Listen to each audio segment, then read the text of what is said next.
कहते हैं कि हर मनुष्य को अपने कर्मों का फल जरूर मिलता है, चाहे पाप हो या पुण्य। अच्छे कर्म करने पर पुण्य मिलता है तो ठीक उसी प्रकार बुरे कर्म करने पर या फिर पाप करने पर नरक भी भोगना पड़ता है। इस बारे में गरुड़ पुराण में विस्तार से बताया गया है। इसमें ये भी बताया गया है कि बुरे कर्म करने पर व्यक्ति को मृत्यु के बाद कौन सी सजा मिलती है और कौन सा नरक भोगना पड़ता है। मित्रों, स्वागत है हमारे चैनल ज्ञान तिलक में।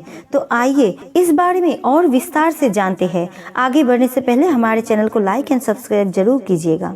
मित्रों, हिंदू धर्म शास्त्रों के अनुसार किसी भी मनुष्य को मृत्यु के बाद उसके द्वारा किए गए कर्मों के आधार पर ही स्वर्ग या फिर नरक की प्राप्ति होती है और इन्हीं कर्मों का तय करना और इसका फल गरुड़ पुराण में विस्तार से बताया गया है। लेकिन मित्रों, क्या आप जानते हैं कि इसी पुराण में 7 ऐसे संकेतों के बारे में भी उल्लेख किया गया है जिससे पता चलता है कि कोई भी जीव अपने पूर्व जन्म के बाद नरक गया था या फिर नहीं। तो अगर आप उन संकेतों के बारे में जानना चाहते हैं तो इस वीडियो को अंत तक जरूर देखें। मित्रों, इस बारे में गरुड़ भगवान विष्णु जी से कहते हैं कि हे भगवान, जब आत्मा अपने किए हुए पाप कर्मों के कारण नरक की यातना भोग लेती है तो फिर उसे अगले जन्म में किस रूप में जन्म लेना पड़ता है। और इस प्रश्न का उत्तर देते हुए विष्णु जी कहते हैं, जब आत्मा का नरक में पाप कर्मों की सजा भोगने के बाद पुनः जन्म लेने का समय आता है तब भी उसके कर्मों का प्रभाव रह जाता है और इसी के आधार पर उसे नया जन्म मिलता है। तो चलिए इन संकेतों के माध्यम से जानते हैं कि कौन सी कर्म के आधार पर कौन से जन्म मिलते हैं। पहला संकेत, गरुड़ पुराण के अनुसार मांस खाने वाले मनुष्य को अगले जन्म में अंगों से संबंधित समस्याएं होती है।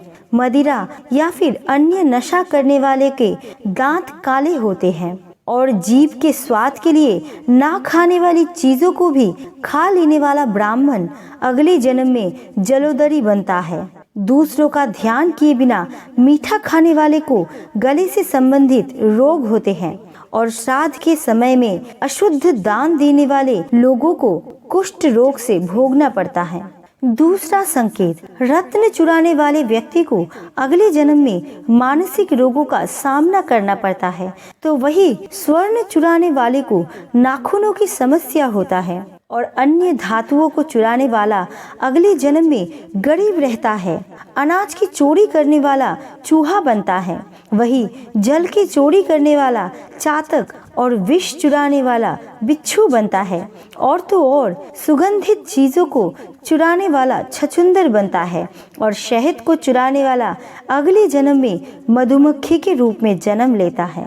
तीसरा संकेत, मित्रों, ऐसे लोग जिन्होंने अपने पिछले मनुष्य जीवन में ब्रह्म हत्या की है वो नरक की यातना भोगने के बाद अगले जन्म में क्षय रोगी बनता है।